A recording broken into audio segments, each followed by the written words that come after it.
Tonight, a Metropolitan Police officer could be charged over the death of Chris Kaba. Chris was unarmed when he was shot dead in his car by an armed officer. His family call it a step forward as they and the community wait for answers. The CPS decided there's no case to answer. A lot of people right across this community and right across this country are going to be shocked. You would have seen the level of protest. After that damning case, reports will have the Met's latest plans to rebuild trust with Black Londoners. We live in the dog theft capital of the UK, apparently, but why? We'll be finding out. And I'm live from Piccadilly Circus with musician turned actress Lily Allen at the premiere of her brand new series, Dreamland. Good evening. The Metropolitan Police officer who shot and killed Chris Kaba could be charged with murder. Chris was hit by a single gunshot while he sat in a car in Streatham last September. He was unarmed.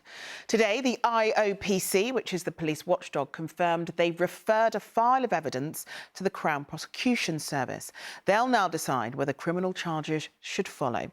Our correspondent Simon Harris reports. Chris Kaba didn't know it, but as he turned into Kirkstall Gardens, he was about to be shot by a police officer.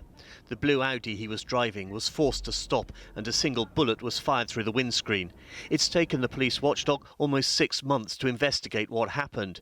The Crown Prosecution Service will now decide if the firearms officer should be prosecuted. During the investigation, the officer was advised that they were under criminal investigation for murder, and following the conclusion of our investigation, we have referred a file of evidence to the Crown Prosecution Service to determine whether to charge the officer. Soon after the shooting in Streatham, it emerged Mr Kaba wasn't armed and the car wasn't his. He was stopped because its number plate was on a police computer, linking it to a firearms offence. Justice! Do we want it? Yeah! The shooting led to a series of demonstrations with protesters demanding justice. Mr Kaba's distraught parents complained they were being kept in the dark and the investigation by the IOPC was taking too long.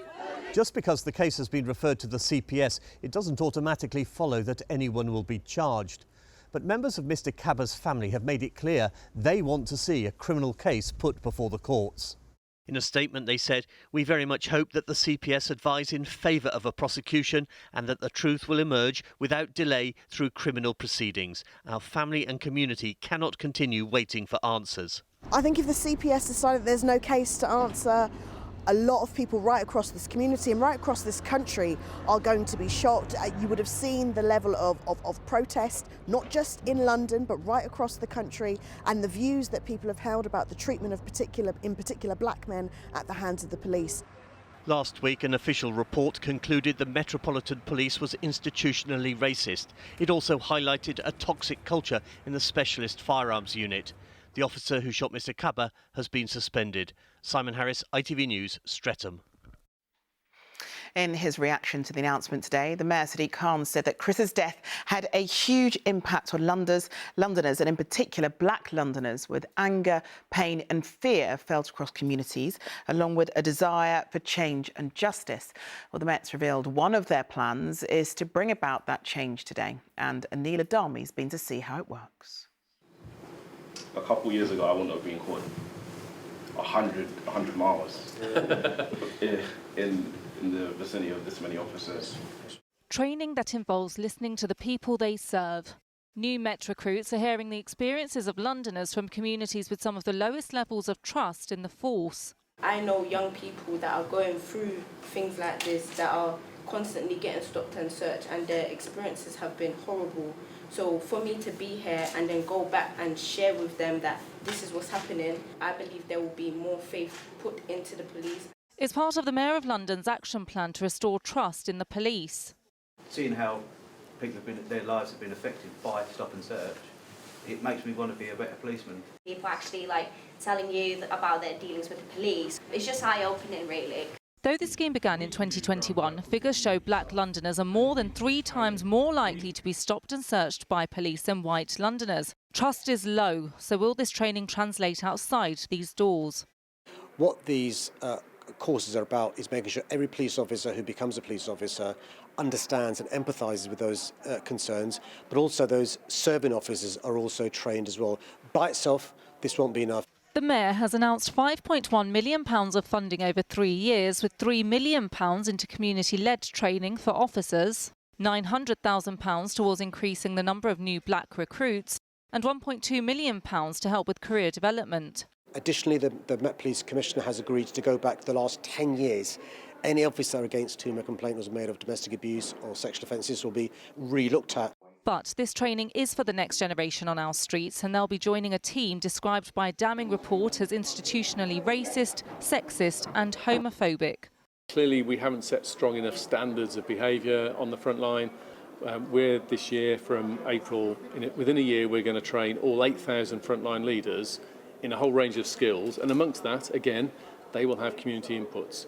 Lee Lawrence, whose mother Cherry Gross died after being accidentally shot by police, has been involved in the initiative and says it's a start. When we're facilitating and you're speaking to officers and you're hearing the commitment to wanting to be different, that does give you hope, but I feel I need to see a lot more before we can be hopeful that we're going to eradicate the whole problem. 6,000 new recruits have already gone through this programme. 200 graduate tomorrow, with the hope their new training will bring a new dawn on policing. Anila Dami, ITV News.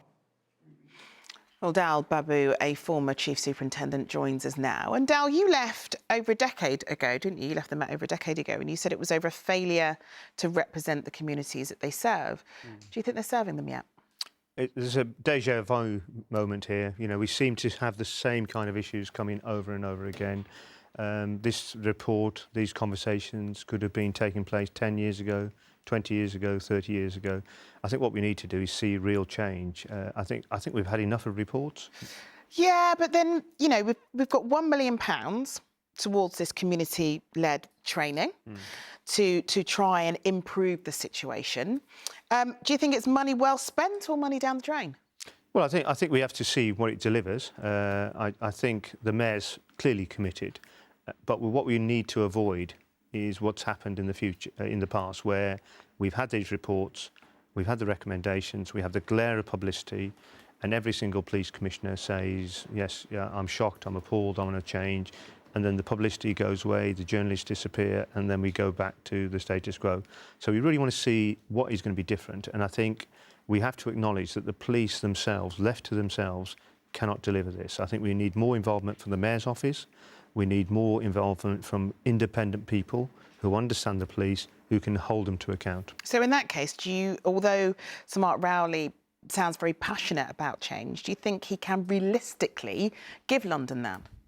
Well, I think Mark Rowley has to be given the opportunity to deliver change. Remember, Cressida Dick was there for 5 years. And in that time, the police achieved the lowest level of trust it's ever had in its history. So Mark Rowley has come in. He said he wants to make change. I think we have to give him the opportunity to do that. But he has to be judged on his results. And we have to see what changes. What we can't allow to happen, which has happened in the past, whether it's the Scarman report, Macpherson, the Bill Morris report, the Commission for Racial Equality report, the David Lammy report, we've allowed the reports to come along. The recommendations have never been followed through. And I think the Louise Casey report needs to ensure that we have scrutiny on the recommendations and see how they're delivered. Well, we shall wait and see. Dal, thanks Indeed. very much for joining us. A man's been jailed for raping a woman in Acton almost 20 years ago. Adrian Satchell has been sentenced to 10.5 years in prison thanks to a DNA breakthrough. The now 60-year-old was arrested in connection with a separate sexual assault, and the sample taken matched the one that was collected back in 2004. A woman has pleaded not guilty to murdering her 2 young sons. Cara Alexander is charged with killing 5-year-old Marley and 2-year-old Elijah Thomas. Their bodies were found in their home in Dagenham last December after their father became concerned about their welfare. And a coroner has ruled that a teenager who died after jumping in front of a train in Croydon was let down by various agencies. The inquest into Samuel Howe's death concluded today, finding a series of failures by police, mental health support and social services. Samuel had suffered from OCD, anorexia and self-harm. This afternoon, his mother said he needed and deserved to be safeguarded. The missed opportunities to save him will haunt us forever. During Ramadan, Muslims break their fast with suhoor and iftar, meals eaten before sunrise and after sunset. But in Tower Hamlets, where more than half of children live in poverty, families are struggling to afford food for the holy month. Now the East London Mosque has teamed up with Muslim Aid to provide food packs, a scheme they hope to expand across the country, as Antoine Allen reports. This food bank is really a candle in the darkness, you can say. Breaking fast during the cost of living crisis comes with a heavy cost for some Muslim families. Everything is going very expensive. We are feeling difficulty to meet each day-to-day needs. This mother courageously spoke to me whilst collecting food for her loved ones. But most families say they are too embarrassed to admit they need help. The East London Mosque is providing more than just prayer for those struggling with rising food costs. It's very unfortunate that in Britain today we have the highest poverty rates, and families from our communities, from South Asian households as well as Muslim and non-Muslim families, struggling to put food on the table. Volunteers from Muslim Aid are packing food boxes to give to residents in Tower Hamlets. Although that we're fundraising and volunteering and helping out other countries globally, it's really important to look more to home, domestically, and provide for our neighbours and our friends. Ramadan is a time for families to come together for iftar, which is breaking fast after sunset. Often the spirit of giving means those in need struggle to ask for help or seek food themselves. Khaled, how important are these donations? Anton, I don't use this term loosely, but it's life-saving. Because food hunger, we know how bad it is in the UK, but then it catalysts into other complications, be it mental health, be it extra stress, extra burden.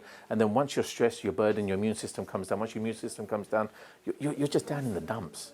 Eurofood normally give food away in South Asia, but after hearing about those in need in Britain, alongside Muslim Aid, they plan to give away 30,000 meals during Ramadan. Community and family is something that's very core and at the heart of our company, and that's why it was imperative for us to get involved, because we truly believe that not only should we give back, but the future of our whole community shouldn't go starving, the children. The spirit of giving is not limited to just Tower Hamlets' Muslim community. Anyone from any faith can contact the East London Mosque if they need help feeding their family. Antoine Allen, ITV News. Still to come.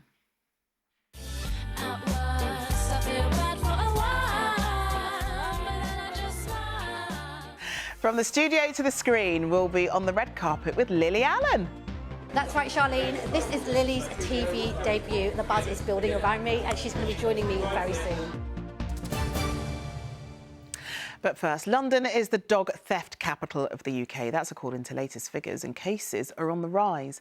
Almost 400 dogs were reported missing in the capital last year, and just 32 of those have been found. Some breeds are being specifically targeted by thieves.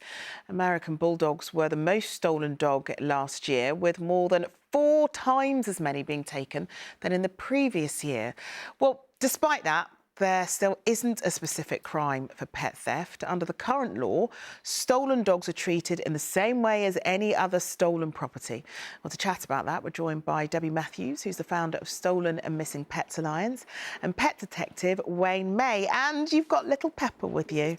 Oh, thank you for bringing it. She's very, very cute. Wayne, I want to start with you. I mean, this is the 8th year in a row that London has topped this list. Why do you think that is? It's the concentration of people, and it's the ease of people being able to pass dogs around and to go unnoticed. Obviously, if you imagine being in a rural location, you're more noticeable. People know their neighbours, people live in the road. It's quite common to have a higher traffic of people in the London boroughs. Well, I mean, I'm not a dog owner myself, but a third of UK households own dogs. So what do you think the advantage is then, Debbie, from stealing these dogs? Well, it's seen as a low-risk, high-reward crime. There's no punishment. All the work that we've done trying to get the law changed, there is a law in government now in the Kept Animal Bill, and we're waiting for that to be passed. We're waiting for them to have the time to pass it, to do the final debates on it. Once we have a deterrent in place, then the police can act, then the sentencing councils can act. At the moment, you know, you might get a £250 fine for stealing a dog if you're caught. So it's easy. It's easy to Is it something that you worry about? With yours? Well, I actually did have 2 dogs stolen way back, and that's why I'm still trying to get the law changed, trying to get microchipping working for stolen dogs. And I've been doing this for 17 years. So we are close, closer than we've ever been. But it's the most devastating crime. It affects the whole family, children, the elderly especially when it's their only companion. You know, they are part of our families, and the law doesn't reflect that at the moment. Well, Wayne, I mean, is there anything that people can do? I mean, I don't want to victim blame at all, but is there anything that dog owners can do to try and lessen their chances of the dogs being stolen? Potentially anyone's going to be a victim, but yeah, you can be more vigilant. Simple things like changing your route when you walk your dogs. If you want to let your dog off a lead in the park, make sure that the recall, its training's up to date. If you're a bit unsure and it's not going to come straight away, then keep your dog on a lead. At home, again, when you leave the property, we become institutionalised. We go out the door, we turn left every morning, we walk around the block the same way. The criminal fraternity know this, so change your direction if you leave a community. Perhaps form a small hub where a group of you can walk together. There's no reason you can't walk a dog and not be safe. And at home, make sure your security is adequate, make sure it's quite clear. We are, in some cases, fully aware who the dog thieves and who the criminals are. If you can supply us and the police with clear CCTV, additional lighting, we can normally identify them. OK. Well, Wayne... Also, never leave your dog outside a shop or in your car. Because that would be really easy. But number one place is gardens. So home security, your gardens are really, really important. That's an interesting fact. Oh, Debbie and Pepper. And Wayne, thank you so much for coming in to talk to us. Thank you. A new lifeboat station has found its home on the River Thames. The RNLI's old station has been there since the Victorian times and was in desperate need of an update. Now it's been floated away and replaced with a pontoon that will have vital new life-saving facilities for the crew. Here's Rags Martel with the details. A home delivery up the Thames. Being pulled on a barge, a new station for the Royal National Lifeboat Institution, making its way through London on the river, heading towards Waterloo Bridge. This is a really important day. It's really exciting to get the new station. Tower is the busiest lifeboat station in the whole of the RNLI. Last year we had 735 shouts from this station to help people on the river. So to have a base that is stable, that has the facilities we need, the modern infrastructure, is really going to help us save lives on the river. The RNLI is essentially the emergency service on water, a charity run by volunteers. So we get involved in all sorts of shouts, broken down boats, boats that have hit things, medical emergencies on boats, animals. That's an interesting one. If we don't go and rescue that animal, then it's likely a member of the public will, and that will create another casualty situation. But the old Tower lifeboat station was built in 1860 and was retired after more than 160 years of service. This is a remarkably historic day for the RNLI generally, but specifically for Tower Lifeboat Station. What you see behind us is the replacement Tower Lifeboat Station. It's going to be here for 100 years. That's why we're here, to celebrate it arriving. There are 4 lifeboat stations on the Thames. They were put here about 22 years ago following the Marchioness disaster. So it's a purpose-built station designed by the crew, for the crew, fit for the next 100 years. This is as close as we can get to the station at the moment, but this is the culmination of 5 years' work and includes more than 400 tonnes of steel and comes at a cost of £9 million. It's not every day a new home is delivered up the river, but once moored and secured into place, Tower Lifeboat Station will be back in action next month. Rags Martel, ITV News, Waterloo Bridge. Now, she's best known for her incredible career as a singer-songwriter, but Lily Allen has recently turned her hand to acting. Fresh off the back of rave reviews for her performance in 222, A Ghost Story on the West End, she's starring in a new TV comedy, Dreamland, alongside Doctor Who star Freema Agyeman. Are you going to let me speak? What could you possibly say? Happy will be I'm not going to get shoved back into the closet with you. I just wanted a nice day. You are full of surprises today. Try not to kill me. Is she all right? It's premiering in Piccadilly Circus tonight, and Max Akhtar is there for us. Max, you're in Dreamland. I am in Dreamland with these two dreamy ladies. Lily's like, are we live yet? Are we live yet? Yeah, we are. We are. Listen, this is exciting. It's out today. How are you feeling? Freema, let's go to you first.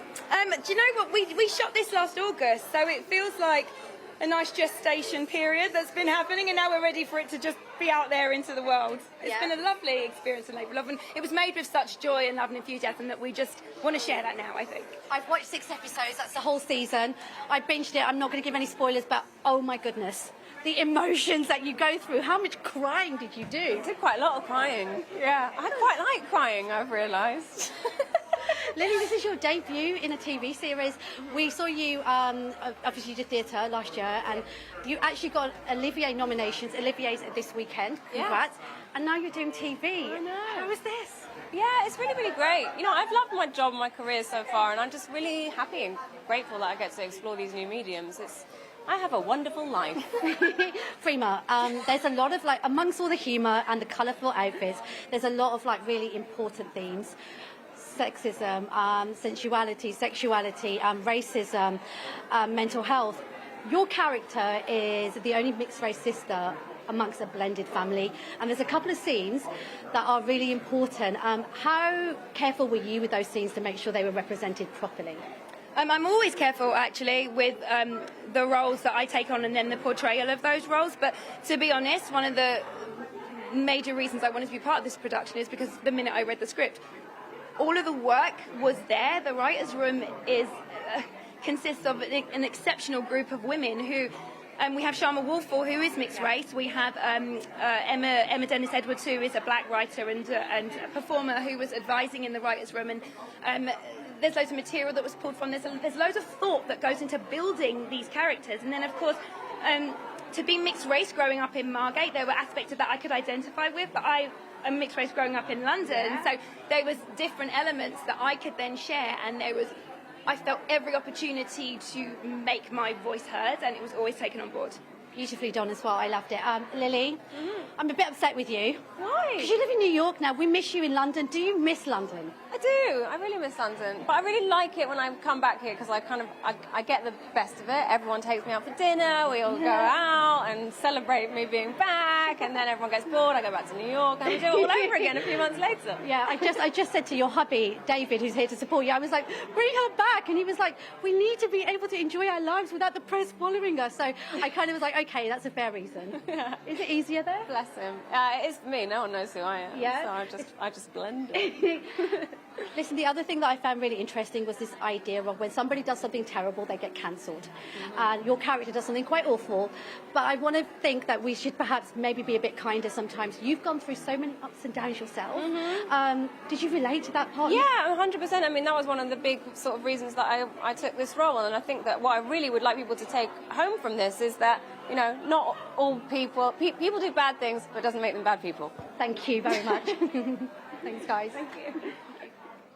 Absolutely brilliant to catch up with those two. Such brilliant, brilliant actresses. Right, it looks like it might be staying dry on the red carpet. But what's going to happen now? Here's Sally. ITV London weekday weather is sponsored by Octopus Electric Vehicles.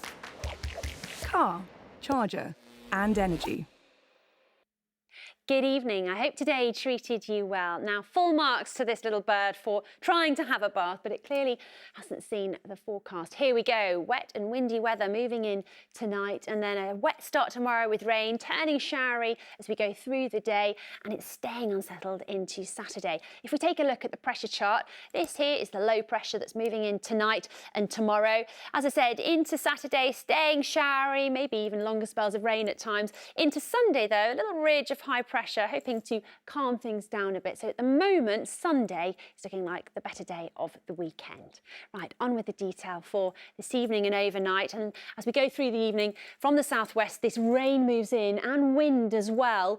Looking like some of that rain will be light, but there'll also be some heavier bursts in there. And our temperature's not too cold in the towns and cities, lows of 9 or 10 degrees, but you probably won't notice that too much when you wake up tomorrow morning if you get the wind and the rain first thing. It's looking like a damp start. Watch out for spray on the roads during rush hour if you're in the car, or indeed if you're walking. Now, the bulk of that rain moves off out of the way, but as you can see through the rest of the day, there are plenty of showers around, and some of those could be heavy at times and gusty as they come through. Also, our temperature's down a little bit, highs of 11 to 14 degrees, closer really to average for the time of year. Now, into the latter part of the afternoon and evening, there is a tentative improvement, still plenty of showers around. It looks like it'll improve, but not guaranteed. So if you're heading out, worth having an umbrella. Saturday, still the chance of some rain in the mix, but Sunday hopefully brightening up, and you can see our temperatures gradually coming down a touch. That's it, I'll see you later on. Cheerio. ITV London Weekday Weather is sponsored by Octopus Electric Vehicles. That's all we've got time for tonight. Mary's up next with the ITV Evening News, but for me and the rest of the London team, enjoy the rest of your evening. Bye-bye.